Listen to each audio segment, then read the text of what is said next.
7 de la mañana con 9 minutos. Anoche se realizó el último cara a cara entre los candidatos a la moneda en este debate de Anatel. Se extendió por más de 3 horas, sí. En donde, a diferencia, tal vez, no sé si compartirás de los otros también debates ya que se habían realizado de manera televisiva.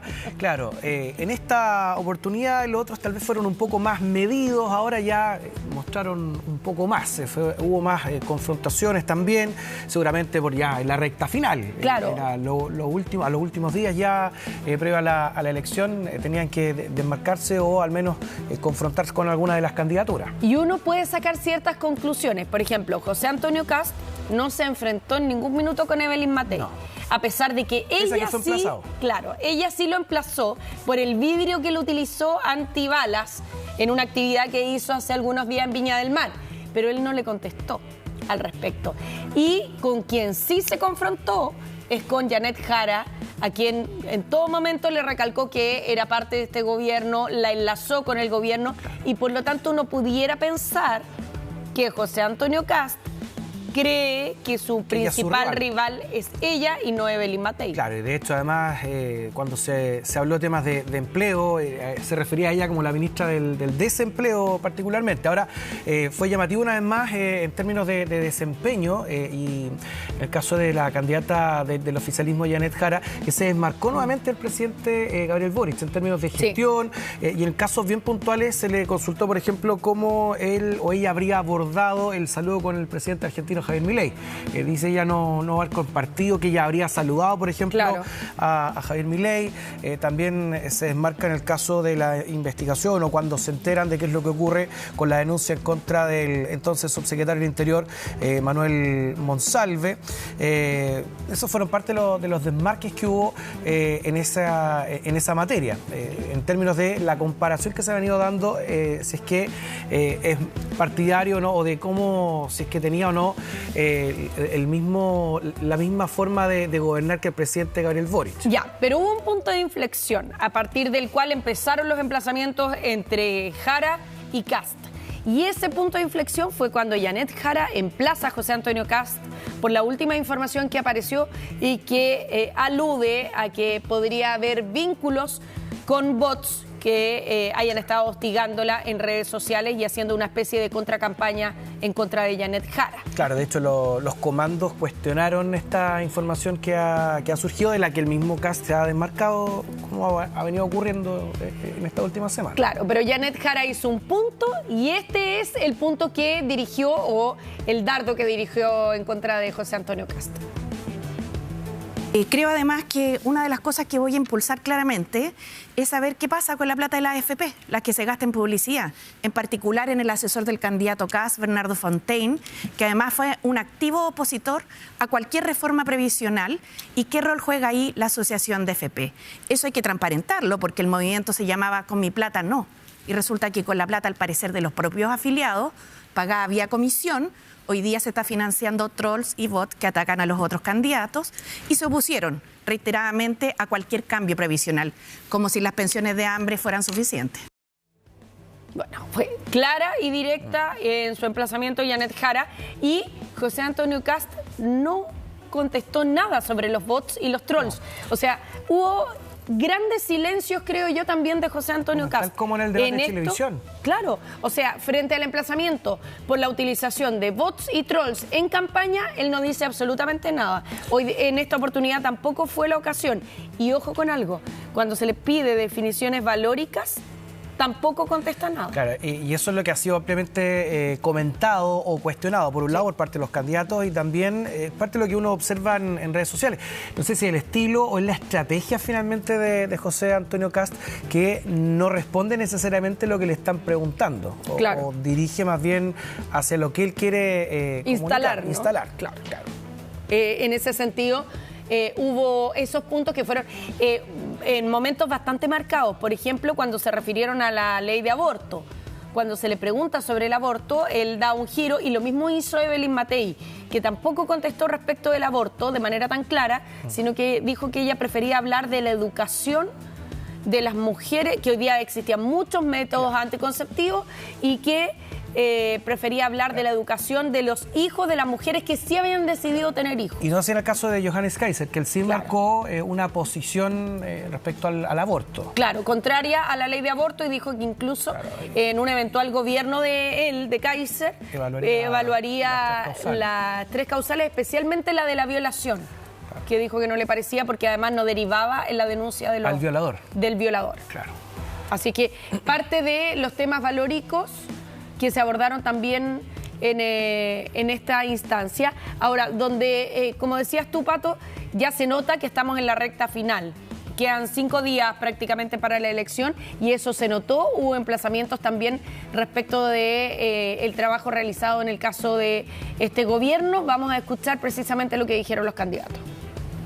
¿De considerar alguna propuesta de sus contrincantes como derechamente populista? José Antonio Kast, Johannes Kaiser.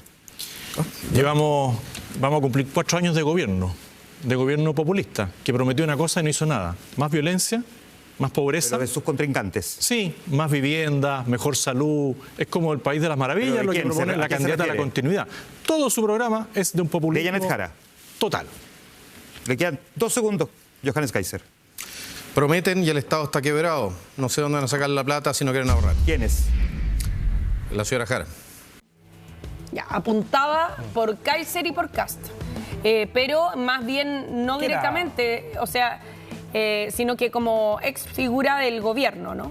Claro. Más orientado hacia eso. Claro. De hecho, esos son parte o algunos de los argumentos por los que ha sido cuestionado además en otros debates, por el desempeño del gobierno y de su desempeño además como ministra del Trabajo, o intentando endosarle una responsabilidad de por qué no se implementaron determinadas medidas durante el gobierno en el que ella ha participado. Ahora, otro de los temas que ya lo habíamos comentado tenía relación, y acá es donde viene un emplazamiento, no sé si tan directo, pero sin nombrarlo más bien, sin nombrarlo en el caso de Evelyn Matei, a José Antonio Kast. También en un momento del debate lo menciona Janet Jara sobre la implementación de este vidrio blindado con el que apareció José Antonio Kast. De hecho, a Kast le preguntan por qué razón él utilizó ese vidrio. No quiso tampoco, no respondió en rigor. Si es que fue una sugerencia o no, dijo que ese tipo de medidas no se comentan. Simplemente se implementan, pero no se comentan por qué razón, porque si es que también se le consultó si es que él había recibido alguna amenaza que justificara, por ejemplo, la implementación o ese tipo de medidas de seguridad, pero él evitó de todas maneras responder, como ha ocurrido también en otras materias. Claro que sí. Ahora, hay momentos en que también se sacaron a relucir los comportamientos de los partidos.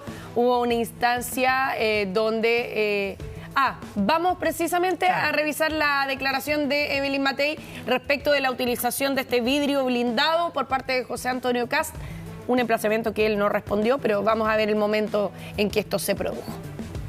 Durante 8 años luché como alcaldesa en contra del crimen organizado, en contra de la delincuencia, en contra del comercio ilegal. No me escondí nunca detrás de un vidrio. Lo que hice fue proteger más bien a los vecinos, a los patrulleros, a los carabineros, a la gente que está haciendo la pega. Y también quiero señalar que en vez de protegerme yo, voy a protegerlos a ellos y vamos a respaldar con todo a los carabineros y también a las Fuerzas Armadas para que puedan hacer uso de su armamento. Bueno, eso es además este emplazamiento que realiza hacia José Antonio Kast, que insistimos, él finalmente no responde o tampoco cae en este cruce con Evelyn Matei. Derechamente acá se dedicó Kast a confrontar a la candidata del oficialismo, Janet Jara. Es rara la posición que ha asumido José Antonio Kast en los debates, porque como que se queda sin contestar las preguntas. Es que hay un tema de estrategia y lo han comentado algunos analistas. Dicen que este no es su fuerte. En términos de desempeño de su candidatura, él no tiene buen desempeño en los debates. Y se ve puesto contra la espada y la pared, porque tampoco puede restarse, por ejemplo, como candidato presidencial. Cuando hay emplazamiento. También lo hemos visto en otras oportunidades, cuando, ¿te acuerdas que al comienzo de la campaña Janet Jara se bajó de algunos debates porque quería privilegiar actividades en regiones, que también es muy válido, pero tampoco sé si esa decisión terminó siendo tan bien evaluada, porque igual no se ve bien que vayan todos y que se reste uno. Ahora, lo complejo es que también uno pudiera preguntarse legítimamente como periodista, ¿para qué va si no va a contestar nada de lo que se le pregunte? O sea, ¿para qué va si va solamente a instalar un discurso que va aprendido? ¿Qué gracia tiene, no? Cuando en realidad la gracia que tienen los debates es confrontar ideas, es poder lo que te están preguntando. Desarrollar, ¿no? Y desarrollar un poquito. Lo que uno quiere como ciudadano en los debates es escuchar hablar a los candidatos, escuchar su desempeño, su oratoria, las cosas que plantean, cómo las respaldan. Que también ayer hubo harto cuestionamiento respecto de eso. ¿Qué respaldo tenían las medidas que proponían? Con números, presupuestos. Cifras. ¿De dónde van a sacar recursos? De ideas innovadoras que pretendan implementar. O hay un par de ejemplos que se dieron de políticas a lo mejor desarrolladas en otros países que pueden aplicarse acá. Pero también cuando un candidato no responde los emplazamientos o las preguntas de distintos ámbitos, porque aquí tenemos desde el punto de vista valórico hasta otro tipo de materias, y no hay ninguna respuesta, difícilmente se puede construir algún diálogo. Bueno, otro de los puntos en donde no hubo tal vez respuestas tan claras por parte de algunos de los candidatos de oposición es, por ejemplo, en el tema Punta Peuco. Se les preguntó directamente qué es lo que iba a ocurrir, si iban a revertir o no esta medida que había anunciado el presidente Gabriel Boric, y qué es lo que ocurría además con indultos a otros reos también, porque acá hay un caso además que ha planteado Johannes Kaiser de enviar a su casa a presos sobre los 80 años. Sí, que dijo Kaiser que eran abuelitos. Claro. Y lo que ha desatado mucha controversia. Claro, y dentro de lo que se ha preguntado si es que esto podía regir o no para todos los presos. Si es que también se va a manejar ese mismo estándar, por ejemplo, para alguien condenado por violación. O para alguien que integre el Tren de Aragua, por ejemplo, porque cumple 80, 90 años en prisión, lo mandan para su casa. Claro. Bueno, en el caso de Kaiser, él comentaba que dependía si es que estaba en algún estado terminal, por ejemplo, algún reo. En casos así tal vez se podrían enviar a sus domicilios. Terminamos también el momento... Ese momento, ¿no? Ese momento, claro. Ahí está la respuesta ahí de Johannes Kaiser. De hecho, existe un proyecto de ley que presentó la Comisión de Derechos Humanos del Senado, se aprobó en la Comisión de Derechos Humanos del Senado, en esta dirección, que iba de hecho con una edad más baja, 70 años. ¿Y usted apoya eso? Yo creo que nosotros tenemos que hacernos cargo de las obligaciones que tenemos también a nivel internacional en esta materia. Existen tratados respecto de lo cual es el trato que se debe dar a adultos mayores en materia de carcelaria. ¿Indultaría a un violador de menores de 80 años? Otra cosa es, evidentemente, si significa un peligro para la sociedad, no. Ahora, si está con cáncer terminal amarrado a la camilla, ¿qué sentido tiene tenerlo en una facilidad carcelaria? Ahí está la posición de Johannes Kaiser frente a este tema tan controvertido que tiene que ver con Punta Peuco, pero con una derivada, ¿no?, que se abrió respecto de la situación de personas de avanzada edad en las cárceles y la igualdad de trato en otros ámbitos, ¿no? Ahí se ponía el ejemplo de un violador de menores. Sí, oye, en el caso de los distintos debates que se dieron, principalmente los debates televisivos, donde lo que te comentaba al comienzo, de alguna manera fueron más medidos los candidatos. En esta oportunidad se puede decir que elevaron el tono, hubo emplazamiento, podría haber existido alguna confrontación en algunos casos, pero hubo además en una instancia en la que el candidato Marco Enrique Ominami trató de, trato de decirle chanta en el fondo le dijo profesor Chantisi. Chantisi. Sí. Ahí tal vez fue llamado al orden. Claro, fue llamado al orden porque ahí se cruzó tal vez un límite. Claro, porque además se supone que tiene que haber fair play, ¿no? Cuando decíamos recién que qué sentido tiene no contestar las preguntas o no ir a enfrentarse con los otros candidatos, es un enfrentamiento con altura de miras, ¿no? No puede ser despectivo en ningún minuto porque no construye, básicamente, una situación como esa. Vamos a revisar el momento. Se produjo un momento así un poco áspero, un poco tenso, y después comentamos. En el 2019 y 2023 se fueron 60.000 millones de dólares de Chile, se fue la inversión. Poco patriotas fueron algunos empresarios. Tenemos ahorros a la baja, tenemos un problema de crecimiento. El tema es cómo, para combatir la seguridad, para la justicia social, cómo generamos esos recursos. Mañana anunciaré una nueva arquitectura financiera. Haré lo que hace Trump con sus empresas, defender nuestro acero, defender nuestras empresas, como no lo hicimos con el mundo textil. Crearé un nuevo fondo de pensiones con seguros catastróficos para que ustedes tengan certezas. Profesor Chantisi, no se enoje, pero bajando los viáticos a los políticos no financia un carajo lo que hemos hablado hasta acá. Claro, ahí se produjo también. Y después fue Daniel, me parece que fue Daniel Matamala el que le dice, por favor, cuidemos las formas. Claro, el lenguaje, las formas. Claro, porque no tiene que caer en eso quizás. Ahora, Parisi no cayó en eso, no le respondió. No le respondió, no, sí. No hubo, porque además, si no, el espiral después, ¿dónde termina, no? Sí. Ahora, afortunadamente, Parisi solo sonrió. Y después no hubo ninguna respuesta de su parte. Pero este fue el momento en que se produjo un emplazamiento en esos términos. No hubo más. Y tal vez uno pensaba que en este tipo de instancias se podía dar alguna respuesta y que se podía atender un poquito más áspero el debate, pero finalmente Parisi acá no cayó en ese sí. Lo frenó. Ahora, a mí también me llamó la atención algo que no estaba en nuestros extractos, nosotros le llamamos cuña, ¿no? Pero en estos extractos, y que a lo mejor puede ser parte de los momentos anecdóticos que dejó este debate, que hay una instancia al principio donde Evelyn Matei habla de la seguridad y dice que si no se implementa una serie de medidas que ella propone, este país se va a ir a la cresta. A mí me llamó la atención. No encontré que no era habitual en sus formas.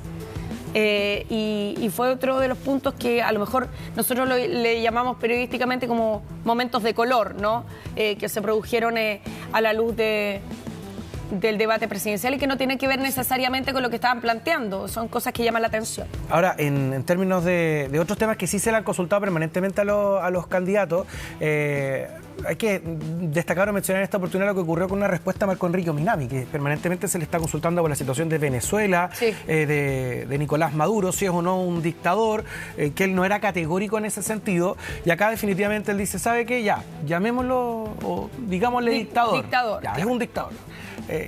Pero finalmente eso es lo que marcó una diferencia con respecto a cómo él lo considera o lo había tratado, se había referido en otros debates. Claro, y hubo una contrapregunta en ese sentido y él dijo... ¿Está convencido de que era un dictador? Si realmente estaba diciéndolo convencido, lo estaba diciendo solo para zafar de la pregunta. Y ahí es cuando él dice, ya, le digo dictador, dictador, dictador 3 veces, a ver si eso demuestra que estoy convencido o no. Ahora, quien sí se enojó por una pregunta similar, y que uno como periodista entiende que las preguntas no hacen ningún daño, ¿no? Pero se enojó el profesor Artés cuando le preguntaron por Corea del Norte, porque en alguna oportunidad se había referido a Corea del Norte y no quiso contestar. Dijo que sabía que le iban a preguntar por Corea del Norte, pero son definiciones que básicamente terminan marcando también el perfil de cómo piensan. Por Corea del Norte. Sí, y terminan marcando el perfil de cómo piensan también los candidatos presidenciales. Eso también. Ese es el sentido de hacer los debates, que hay personas desinformadas, hay personas que todavía no tienen claro su voto, y a lo mejor esas personas, para ellos puede resultar clarificador que haya definiciones en ciertos ámbitos de los candidatos presidenciales. Así que es parte de lo que ocurrió en este debate de Anatel. 3 horas duró. Sí. Yo agradezco, y esto lo digo a título personal, que Anatel haya empezado el debate a las 9 de la noche. Más temprano, claro. Porque nosotros que trabajamos muy temprano pudimos ver más que otros debates que se habían hecho en horario más tarde. Concluida la franja, se desarrolló este debate. Así es. Así que ahí están las cartas echadas, ya no queda nada, 5 días solamente